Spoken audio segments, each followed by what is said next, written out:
Minutos, o Folha no Ar, primeira edição, tem hoje a presença do deputado federal Cristiano Áureo e, como a gente conversava aqui mais cedo, uma oportunidade ímpar para que a gente possa conversar com uma autoridade federal, né, e apresentar ainda mais o que ele já conhece muito bem, como ele já disse aqui desde o início do programa, né, as características da nossa região, tanto empresarial, comercial, agroindustrial e por aí vai, e colher aí, quem sabe, nós estamos aqui tipo quando o deputado vai até o palácio, né, falar com o presidente, vai com o Pires, né, e é a condição que a gente está aqui, naturalmente, como radialista, jornalista e como cidadão e que quer ver essa região voltar a crescer, voltar aí pelo menos ao seu normal, né, deputado?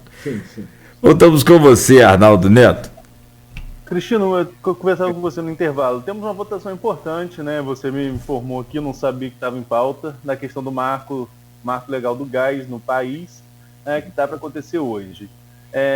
O quanto isso impacta aqui para o norte fluminense, visto que temos aí dentro desse projeto a questão da Rota 5, que contempla aqui Macaé e o Porto do Açul, que devem disputar esse espaço. O que deve ser aprovado hoje e o que isso impacta para o nosso estado do Rio de Janeiro?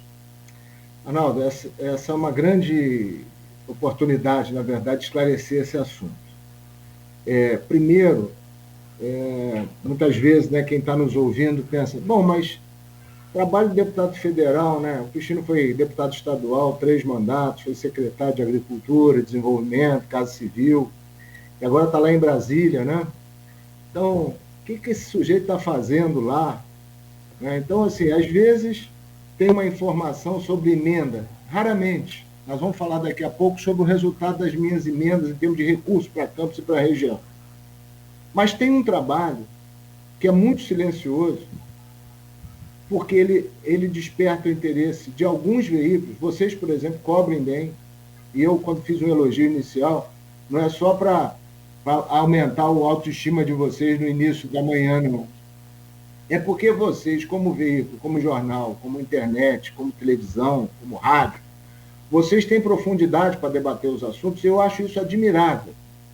Então, toda vez que eu falo com vocês, eu procuro colocar um ponto de vista, porque eu sei que vocês têm capacidade para reproduzir isso. Então, o trabalho do deputado federal, por exemplo, eu consegui estabelecer lá em Brasília a primeira frente parlamentar ligada ao setor de óleo e gás. Olha que o setor de óleo e gás no Brasil remonta a metade do século passado, a década de 1950. Então, são 70 anos que o Congresso nunca teve uma frente parlamentar voltada para o segmento de petróleo. E por que isso? Porque a Petrobras, como única produtora, ela tinha a assessoria parlamentar dela e resolvia no Congresso os temas da Petrobras. Quando o mercado se abre, quando eu não estou aqui para discutir acertos e erros desse processo, eu estou constatando, quando o mercado se abre e entram no Brasil outras operadoras, em consórcio com a Petrobras ou não, vão para o mar produzir óleo, vão para o mar produzir gás, centenas de empresas se estabeleceram na região. Tudo isso deveria já ter despertado há 20, 25, 30 anos atrás outra vertente dentro da política, que era ter um espaço de discussão dos assuntos no Congresso. E somente agora a gente conseguiu estabelecer uma frente, que é a FREPER, é a Frente Parlamentar para o Desenvolvimento Sustentável do Petróleo, e o sustentável tem que estar grandão aí, e energias renováveis. A FREPER é isso, Arnaldo. E por que nós estabelecemos a frente? Porque ela hoje tem quase 200 deputados, ela tem uma diretoria que está muito ativa em determinados assuntos. Primeiro, desenvolver o petróleo de maneira sustentável, em primeiro lugar, tomar todos os cuidados e cobrar fiscalização dos órgãos para que isso aconteça de maneira a proteger o meio ambiente, a proteger, do ponto de vista social, o que está em torno da produção de petróleo, mas, principalmente, é usar o gás. Porque o gás, dentro do complexo de petróleo, o gás é aquele capaz de financiar e estruturar a transição entre a produção a partir de petróleo e a produção de renováveis lá na frente. Então, o primeiro ganho para a região, se nós hoje resolvêssemos pendurar o sistema elétrico do país na geração solar ou de vento, eólica, esse sistema ele ia ter um apaga e acende diário, porque essas fontes, embora importantíssimas, elas são intermitentes, ou seja, elas têm variações bruscas. O que pode, então, nos ajudar a dar segurança a esse sistema? As térmicas a gás. Porque nós temos fontes, né? Nós temos campos expressivos de gás que vão dobrar até mais ou menos 2030, ou seja, nós vamos ter uma produção que, se hoje é de menos de 100 milhões de metros cúbicos, nós vamos para quase 200 milhões de metros cúbicos. Então, nós temos, sim, que ter um parque termoelétrico no estado do Rio vigorosíssimo. Nós vamos ter no estado do Rio, depois da lei do gás estabelecida, desse marco, a possibilidade de ter uma geração elétrica que dê um suporte impressionante ao país nessa transição energética entre o modelo baseado em combustível fóssil e as renováveis do futuro. Então, o primeiro ganho, o estado do Rio está situado na beira dessas rotas. E a Rota 5, se ela vai para o Açu, se ela vai para Macaé, tecnicamente é que tem que ser decidido. Mas seja como for, como você mesmo falou, a interligação entre Cabiúnas e Açu vai fazer com que o circuito de gás esteja na região. Então, o parque termoelétrico vai poder estar, basicamente, em qualquer município. E eu defendo que não haja concentração num único município, que nós possamos ter térmicas nos municípios menores. O que não dá é para a gente aprovar uma lei do gás que permita subsidiar gasoduto para levar 1.000, 2.000 quilômetros para dentro no país, quando é mais fácil produzir a energia elétrica de gás aqui no litoral e mandar por rede elétrica para o interior do país. Chegou ao absurdo o sujeito querer dizer na lei do gás que ele ia aproveitar a servidão embaixo da transmissão elétrica para passar o gasoduto para levar para Tocantins. Ora, meu amigo, se você já tem a rede elétrica de alta tensão em cima, para que você vai passar o gasoduto para botar uma térmica em Tocantins? Vamos gerar energia aqui, gerar os empregos aqui e mandar energia elétrica para Tocantins se desenvolver com as vocações que ele tem no agronegócio, que são sensacionais. Né? Então, assim, é a lógica do país. Então, o que é bom para a nossa região? É que nós temos a vocação para a produção térmica. Mas não é só isso. Nós temos porto. E com o porto, nós temos portos, né? E com os portos, do gás você faz energia elétrica, mas você pode pegar o gás, tem molécula ali dentro que serve para fazer produtos, matéria-prima para a indústria plástica, para a indústria farmacêutica, para a indústria química em geral. Então, o gás ele é uma fonte de calor, ele é uma fonte de energia, mas ele também é matéria-prima, inclusive para fertilizante. E aqui eu quero dar um dado que talvez seja um furo para vocês. O BNDES divulgou um relatório semana passada, que eu tive acesso a ele ontem, dizendo o seguinte: há uma consulta no BNDES de uma indústria de fertilizantes que quer usar 18 milhões de metros cúbicos diários de gás para produzir fertilizantes no estado do Rio. Isso, só para vocês terem uma ideia, 18 milhões de metros cúbicos é quase 70% de todo o consumo de gás industrial hoje do estado do Rio, tá? Então, é uma indústria de mega porte. Ela pode ser no Norte Fluminense, nós vamos batalhar para que sim. Por quê? Porque nós temos o Porto do Açu, porque nós temos o Tepor em Macaé, e nós temos uma condição de atrair, sim, para cá. O governador está falando em retomar um incentivo para retirar ou diminuir o ICMS sobre o gás. Nós estamos totalmente de acordo. Aliás, Victor e eu, o secretário Victor, lá no governo Garotinho, governo Rosinha, nós trabalhamos e, na época, governador e governadora concordaram em retirar o ICMS do gás, o que permitiu estabelecer térmicas que hoje geram ICMS, porque o incentivo que foi dado a elas, num determinado momento, terminou e hoje elas geram ICMS para o Estado. Então, na infância do projeto, para atrair um empreendimento é importante, porque nós acabamos de perder térmica para o Pará, onde tem muito menos gás natural do que aqui, evidentemente. Então, eu defendo que nós aprovemos hoje a lei do gás, porque ela vai permitir que o gasoduto de escoamento que vem do mar, que hoje é exclusivamente da Petrobras, seja compartilhado pelas demais operadoras de petróleo. Porque o que acontecia? Nós estamos reinjetando mais da metade do gás natural no próprio poço, desperdiçando esse gás, porque na ausência de clareza do compartilhamento desse gasoduto que vem do mar, as operadoras preferem rejeitar o gás. Primeiro porque, quando você fecha um contrato de gás, esse contrato é um contrato para 25 anos. Se a operadora, uma Shell, uma BP, uma Equinor, se ela não tem segurança jurídica para fechar um contrato de 25 anos de fornecimento, e se os gasodutos de escoamento, de transporte, não está claro quem opera o quê, evidentemente que ela está reinjetando. Ela reinjeta porque para ela é melhor, mas para o país é péssimo. Nos Estados Unidos, o custo do BTU, do milhão de BTU de gás, é 3 a 5 dólares. O Brasil é 15. E aí fico querendo levar gasoduto para o interior do Brasil, e eu fico dizendo o seguinte: tem indústria que está na beira do gasoduto, indústria cerâmica, aqui preço, não usando o gás, preferindo queimar lenha, justo, biomassa. Tem cooperativa de leite, como é o caso de Barra Mansa, na beira da Dutra, que tem um gasoduto e um city-gate na porta dela, que queima briquete de madeira. Por quê? Porque a 15 dólares o milhão de BTU é um vexame. É um vexame. Então a lei do gás destrava isso. Tem críticos da lei do gás? Tem.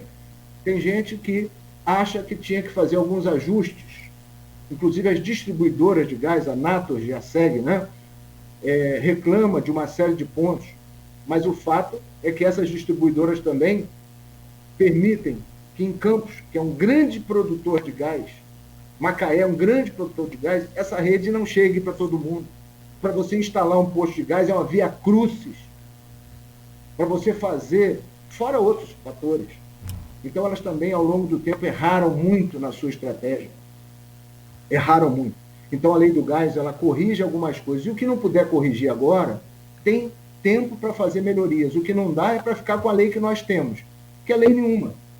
A lei de 2009, ela não resolveu nada. Então eu pergunto para os outros parlamentares, que felizmente hoje são minoria, porque nós aprovamos na primeira volta na Câmara com 351 votos.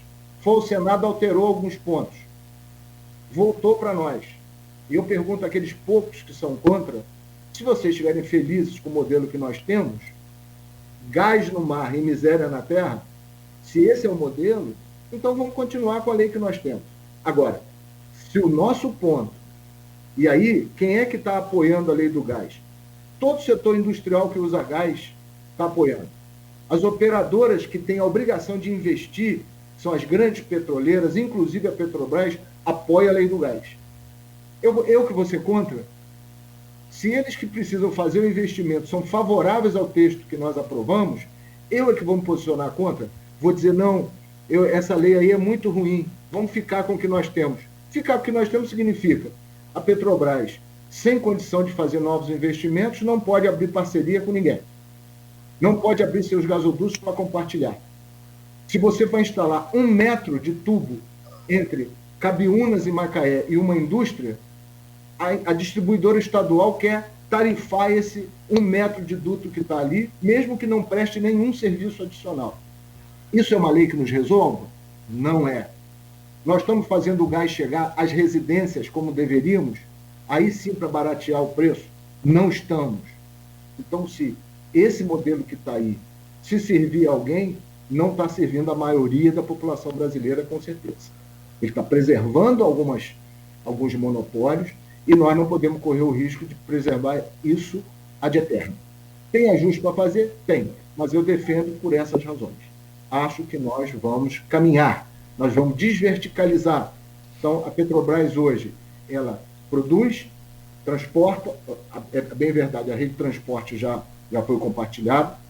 A Petrobras tem um papel fundamental na economia e fundamental na produção e exploração de petróleo.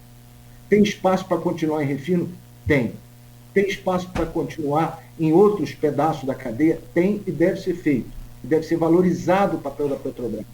Eu sou a favor da manutenção da Petrobras como uma empresa forte.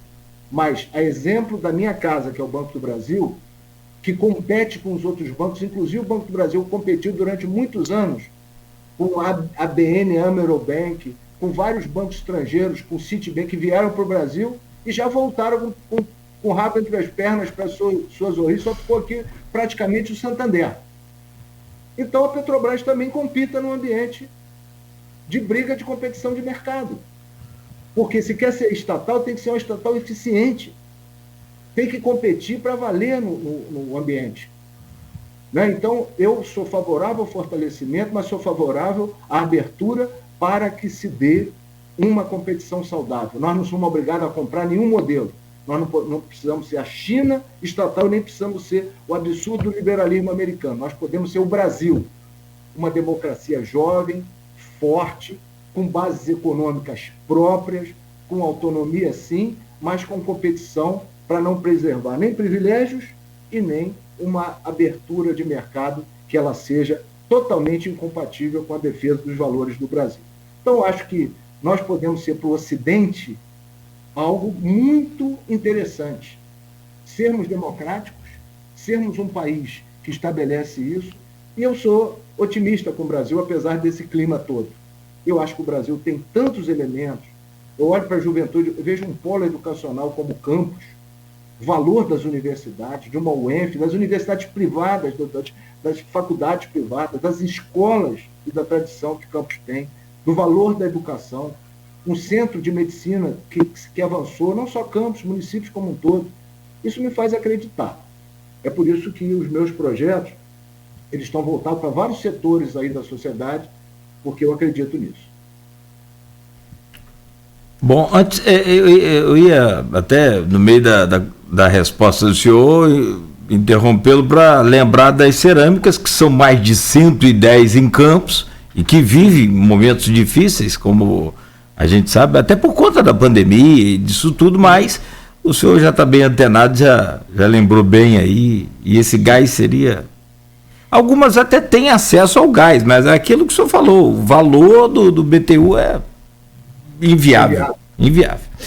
Antes de entrar nas emendas aí que o Arnaldo vai abordar com o senhor, eu gostaria só de que o senhor comentasse, e aí que o senhor desse, como está sendo essa entrevista muito esclarecedora, e aliás, como sempre, o senhor nos desse uma visão assim muito clara de um projeto de lei de autoria do Vladimir Garotinho, que é o PL 1440 de 2019, que tem o relator, eu repito, né, o Laterça. O senhor faz parte também dessa comissão, o senhor já foi secretário estadual de Agricultura também, então conhece muito bem, conhece a região. Eu tenho conversado com o Tito Hinojosa da Asflucan, muito com a Fátima Pacheco, que é extremamente solícita em todas as demandas nossas aqui, no que diz respeito ao jornalismo, que ela é presidente do CIDENF, o consórcio intermunicipal. O João Siqueira também, que é do Comitê do Baixo Paraíba e Itabapuana, e dentre todas essas pessoas há uma unanimidade com relação a esse projeto, a necessidade de aprovação desse projeto. Claramente falando, como é que é a possibilidade desse projeto ser aprovado? Porque já está lá desde 2019, vamos para 2 anos agora, que é transformar a nossa região com 21 municípios, e a região noroeste também, né? São 2 regiões, alterar essa classificação climática nossa para semiárido e criar um fundo de desenvolvimento e de sustentação do setor agrícola que, conforme a gente sabe aqui na região e em Campos particularmente, é a nossa vocação. Muito bem, então, assim, como você já disse, eu faço parte da comissão, né? Então deputado federal, hoje prefeito Vladimir, ele posicionou esse PL e nós o apoiamos na criação desse esforço aí, que na verdade ele dá forma a um debate que nós já travamos há mais de 30 anos na região, que é comprovar, e já está comprovado, que as nossas condições climáticas, elas se assemelham muito mais a essa fatia do Brasil que tem um clima, né? Porque clima é diferente do tempo, né? Ela fala assim, o clima hoje está chuvoso, está errado. O tempo está chuvoso, porque o tempo varia todo dia, né? O tempo está chuvoso, o tempo está nublado, mas o clima de uma região, ele é quase que fixo durante um tempo. Depois ele pode mudar, né? As mudanças climáticas acontecem. E o clima da região, ele sofreu alterações, e alterações muito bruscas, mas na maior parte do tempo, o que ele tem é uma irregularidade de chuvas. Uma época chove muito, tem inundações, né? Nós temos problemas sérios, já tivemos na região, eu mesmo já tive que lidar com inúmeras enchentes aí, em campos, né? Nos canais e toda essa problemática, em outras épocas secas terríveis. Então, essa variação faz com que a gente tenha que se empenhar para tentar mostrar que, para aqueles que acham que a nossa região nada em recurso, porque é uma região petroleira, tem que andar pelo interior e ver a dificuldade do nosso produtor rural, que nem sempre tem acesso aos mesmos mecanismos, por exemplo, que o semelhante a ele no Nordeste, numa região tão difícil quanto, tem acesso. Então, eu acho muito meritório. Agora, o tempo de elaboração e de discussão desses temas no Congresso nem sempre são aqueles que a gente gostaria.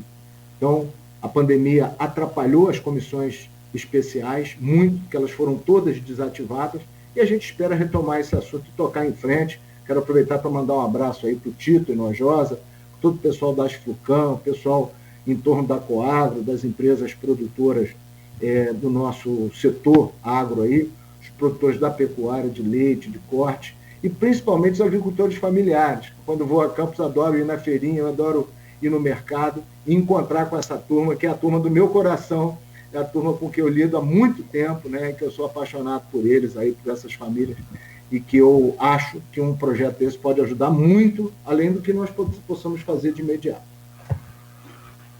Cristiano, pegando um gancho aí, né, nessa questão da agricultura, como o Nogueira falou, você já foi secretário de Agricultura e é um setor, né, que você caminha muito bem aqui na região. Uhum. E se a gente for falar de emendas, falei no primeiro bloco da emenda da UFA, emenda de bancada, que chegou a 18 milhões, tem 1 milhão seu nessa conta. Sim. Como que está seu relacionamento com essas emendas? Como que estão acontecendo essas emendas aqui para a região? Quais delas vocês destacam de imediato? Sobretudo, como que está essa relação com o novo governo, com o governo Vladimir? A relação que se estabelece é facilitada por uma relação pessoal muito boa. Então, a relação com o prefeito, dado o conhecimento anterior que a gente já teve, o prefeito nos cansa de dizer que eu fui o primeiro voto para deputado estadual dele, então acho que isso já diz um pouco dessa relação, e eu não poderia me furtar, eu o apoiei na eleição, o partido, né, o Progressista esteve com ele na eleição, e nós estamos dando continuidade a esse trabalho. Eu espero, sinceramente, como eu disse aqui, que ele possa só progredir, possa só avançar. E a área de mais concentração minha na relação com o governo municipal será a agricultura.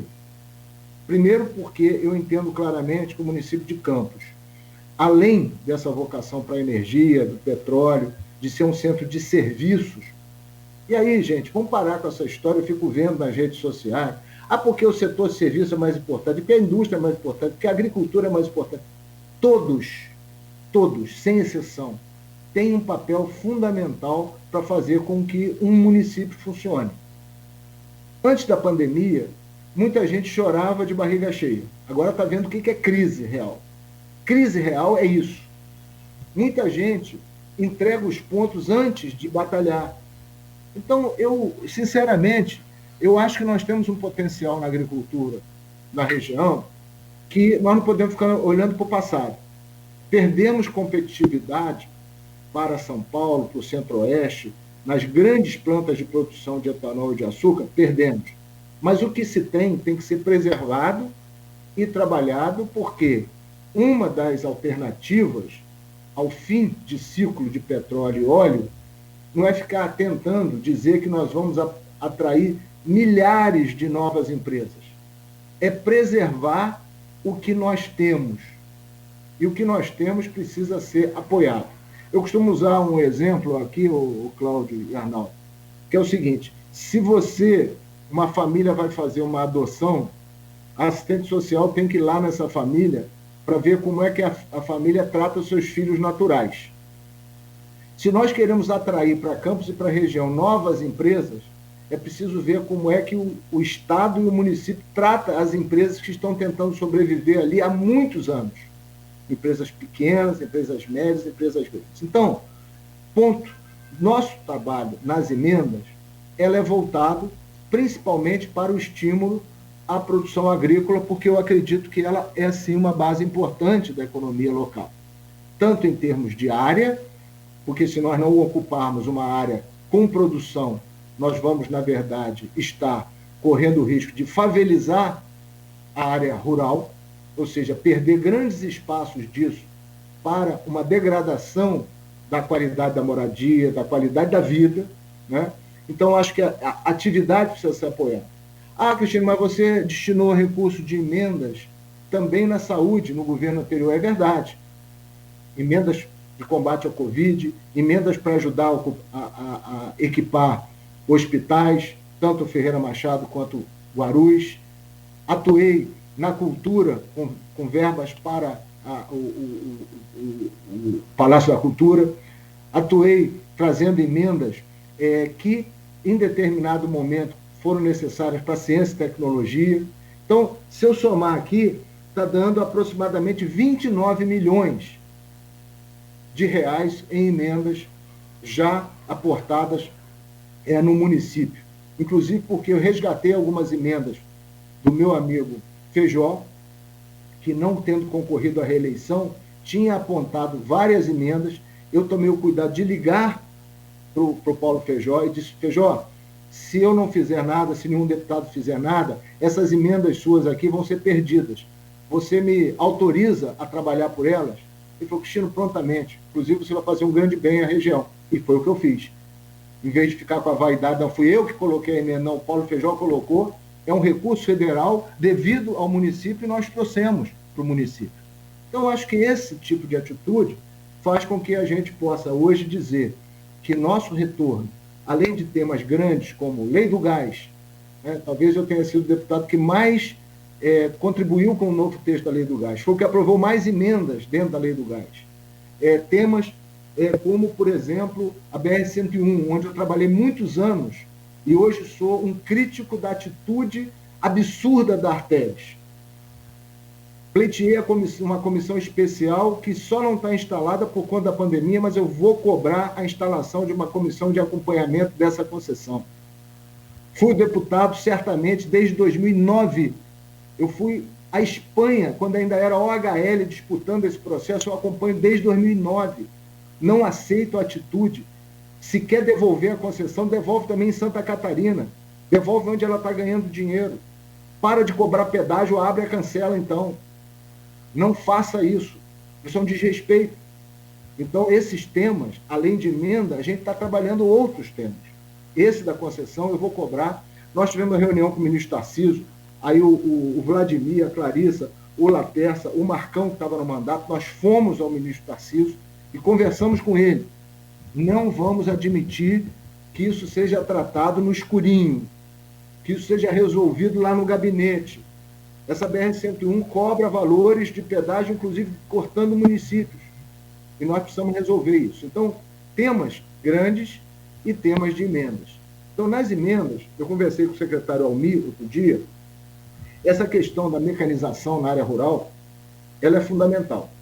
Mas tem que ser um negócio que a gente tenha condição de apoiar o município, não só dando a máquina. Você bota a máquina lá, daqui uns dias a máquina está toda sucateada, porque não tem manutenção, porque não tem combustível, porque não tem operador. Então, o que nós estamos fazendo é tentar aprovar no orçamento desse ano uma nova forma de apoiar mecanização para recuperar a estrada vicinal. Eu fui o formulador, junto com o Moffat, que hoje é subsecretário aí no município, do programa Estradas da Produção, onde nós fizemos em parceria com a Coagro, aí dentro de Campos, mais de 400 quilômetros do novelo de estrada rural. E acho que a gente pode voltar a fazer isso. Como? Através do SIDENF e através da Secretaria Municipal. O SIDENF, como vocês viram aí, nós conseguimos colocar, junto com outros deputados, deputado Luizinho, deputado Chico D'Angelo, que também entrou no SIDENF, deputada Clarissa Garotinho, nós colocamos 4 milhões e 300, a prefeita Fátima, lá de Quissamã. Eu aproveito para mandar um abraço também para o Armando, meu querido amigo também, porque assim, na hora de fazer, agora já acabou a eleição, né? Disputaram a eleição lá atrás, nós temos que trabalhar todos juntos agora em favor do desenvolvimento. Então, o SIDENF, nós vamos fazer muito pela área rural, não só em Quissamã, mas em Campos, São João da Barra, né? A prefeita Carla, nós colocamos emenda para São João da Barra, eu sei que chega lá a nossa audiência aqui, chega em São Francisco, então os municípios também estão recebendo, tanto na agricultura, quanto esforços nossos, como por exemplo, Arnaldo, vocês não perguntaram, mas eu estou trabalhando muito, já trabalhei lá atrás, e estou trabalhando muito pela retomada das obras da Ponte da Integração, né? Vou receber aqui no Rio, sexta-feira, o ministro Rogério Marinho, que é ministro do Desenvolvimento Regional. Uma das minhas pautas é essa. O governo do Estado precisa resolver o problema com o TCE, Tribunal de Contas do Estado, que tem sérios problemas relacionados à obra. Isso não é problema nosso. Faltam 30, 40 milhões para concluir a obra. Nós vamos tentar trabalhar também. Eu defendo que isso seja resolvido. Se não resolver por bem, tem que ter uma ação civil pública, tem que ter alguma coisa que diga: essa ponte não pode ficar de novo na mesma condição de que aquela outra da década de 80. Certo? Então, acho que esse é um tema também importante e que, se depender de que coloquemos recursos, ainda que não seja de emenda, nós estamos prontos para fazer. Então, respondendo a vocês, a questão da UF, que nós colocamos o recurso para terminar o hospital. E essas outras questões que envolvem a agricultura são o principal foco da nossa atuação, e eu vou aproveitar também para dizer, respondendo aí a um professor que provocou um assunto de ciência e tecnologia com o Cláudio. Sim. O FNDCT, né? Isso. Eu votei pela derrubada do veto do presidente para termos a liberação, o descontingenciamento dos recursos da ciência e tecnologia. Então, se quiser saber o meu posicionamento, pode procurar lá. Votei pela derrubada do veto e votei pela aprovação do PLN 40, no final do ano passado, que é o que garante recursos para ciência e tecnologia para as universidades em geral, para suprir algumas fontes de financiamento da pesquisa, CNPq, etc. Então, acho que com isso abrangemos pelo menos esses assuntos aí que vocês trouxeram aqui. É certo, Nogueira. Muito bom. Já estourou 9 de 13, já estão 13 minutos estourados. Eu só para não perder a oportunidade, claro. Já tem algum burburinho aí para 2022, Cristiano? Entre esse burburinho que acontece é do Cláudio Castro tentar a reeleição e ter como vice ou Jair Bittencourt, aqui do Itaperuna, ou você como candidato a vice. Isso já chegou ao seu ouvido? Isso está sendo conversado?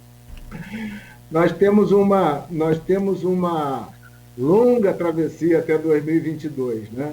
Nós temos um longo tempo aí pela frente, e acho que a gente tem um espaço grande ainda para trabalhar, para fazer muita coisa. Sei que as especulações em política, elas fazem parte. Política sem fofoca não tem graça, né? Então, eu acho que é natural que se tenha, mas eu sou candidato à minha reeleição de deputado federal, sou candidato a continuar o meu trabalho, né? Todas essas outras situações que possam vir a ser discutidas, elas terão um momento próprio mais à frente. Mas hoje eu estou trabalhando por isso, até porque é o seguinte: todos nós que estamos na vida pública e acreditamos nela, a gente tem que perseverar, né? Não é nada fácil. As pessoas às vezes acham que é muito simples a posição, ser deputado. Quem me conhece sabe da simplicidade com que eu lido com essa questão. Já passei muito da fase do deslumbramento, né?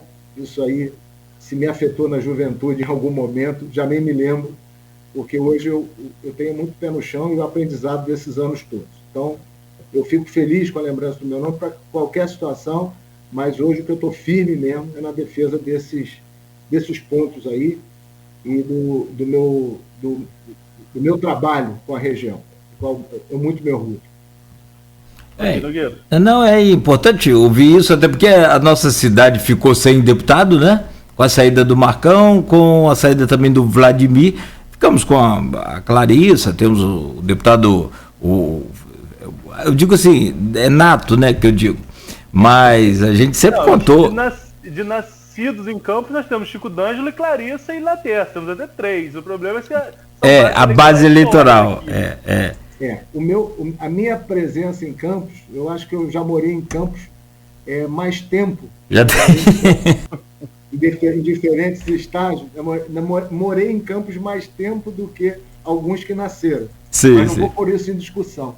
O que eu estou pondo aqui é o meu amor pela cidade, minha amizade profunda que eu tenho com muita gente aí, e pelo povo de Campos, né, que a gente trabalha muito, e sempre nas eleições temos sido reconhecidos e esperamos aqui ter prestado contas de alguns desses pontos, né, importantes. E ontem aprovou no Senado um projeto que eu apoiei, que eu relatei, que é a criação do FIAGRO, que é um fundo de financiamento da agricultura, que vocês vão ouvir falar muito, podem anotar aí, cobrar numa próxima entrevista.